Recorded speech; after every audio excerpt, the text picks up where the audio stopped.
امام مہدی جب آئیں گے تو کسی امام کو فالو کریں گے، 4 اماموں سے اگر کسی کو نہیں تو اہل حدیث حضرات کہتے ہیں دیکھو کسی کو فالو نہیں کریں تو آپ کیوں کرتے ہیں؟ وہ مجتہد ہوں گے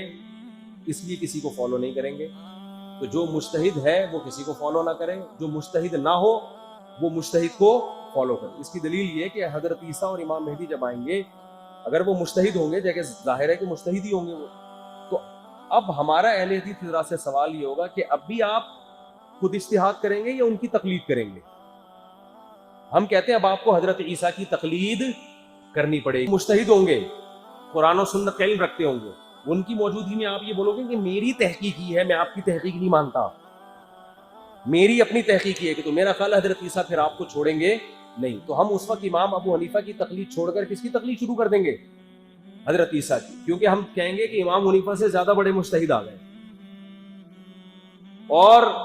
حضرت عیسیٰ کسی کی تقلید نہیں کریں گے کیونکہ وہ خود کیا ہوں گے؟ مجتہد، جیسے کہ امام حنیفہ کسی کی تقلید نہیں کرتے تھے، لیکن امام حنیفہ اس وقت تقلید نہیں کرتے تھے جب وہ مجتہد بن گئے تھے، جب تک مجتہد نہیں تھے وہ بھی تقلید ہی کیا کرتے تھے۔ اسلام میں آپ کو 2 ہی طبقے ہمیشہ سے ملیں گے، یا تو مقلد یا مجتہد، یا تو خود آتا ہے لہذا ضرورت نہیں ہے، خود نہیں آتا تو اب کسی مجتہد کو فالو کرنا ہے۔ لوگ کہتے ہیں جب نبی موجود ہیں تو کسی مجتہد کو فالو کرنے کی کیا ضرورت ہے؟ نبی تو موجود ہیں لیکن بنفس نفیس تھوڑی موجود ہیں، نبی کی احادیث ہے، نبی کا قرآن ہے، اس کو سمجھنا پڑتا ہے، تو سمجھنے والے لوگ الگ ہوتے ہیں اور جنہوں نے پراپر علم حاصل نہیں کیا ہوتا وہ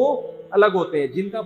کے پاس پراپر علم نہیں ہوتا وہ ان کو فالو کرتے ہیں جن کے پاس پراپر علم ہوتا ہے۔ ڈائریکٹ نبی کو فالو کرنا ممکن ہی نہیں ہے، تو یہ صرف الفاظ ہیں، الفاظوں کا ہیر پھیر ہے، اور میں جانتا ہوں اہل حدیث بھی لازمی تقلید ہی کر رہے ہوتے ہیں اپنے علماء کی، لیکن اس کو نام تحقیق کا دے رہے ہوتے ہیں، وہ سب ہی کر رہے ہوتے ہیں، وہ اپنے عالم پر اعتماد کر رہے ہوتے ہیں۔ ہر حدیث کی کون تحقیق کر رہا ہوتا ہے بیٹھ کے؟ انہوں نے بتا دیا یہ حدیث ہے، اگلے نے مان لیا، اس کے مخالف حدیث ہے یا نہیں ہے یہ لوگوں کو پتا نہیں ہوتا، یہ منسوخ ہے، ناسخ ہے،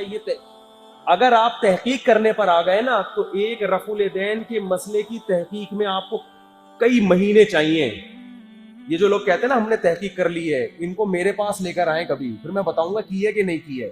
درجنوں حدیثیں ان کی نظروں سے اوجھل ہوتی ہیں، حدیثوں کے ترجمہ تک نہیں پتا ہوتا ان کو، تو ہر آدمی تقلید کر رہا ہے، کچھ مان لیتے ہیں کہ ہم کر رہے ہیں، کچھ مانتے نہیں ہے کہ ہم تقلید کر رہے ہیں، بس وہ اپنے آپ کو محقق کہہ رہے ہوتے ہیں کہ ہم تو کسی کی تقلید نہیں کر وہ بھی رہے ہوتے ہیں۔ فرق یہ ہے کہ مجتہد کی کر لو یا 15ویں صدی کی کسی مولانا کی کر لو۔ ہم کہتے ہیں جو گزر گئے، جن کو آدھی سے زیادہ امت نے فالو کیا، ان کی کرنے میں زیادہ عافیت، یہ ہمارا اہل حدیث سے اختلاف ہے۔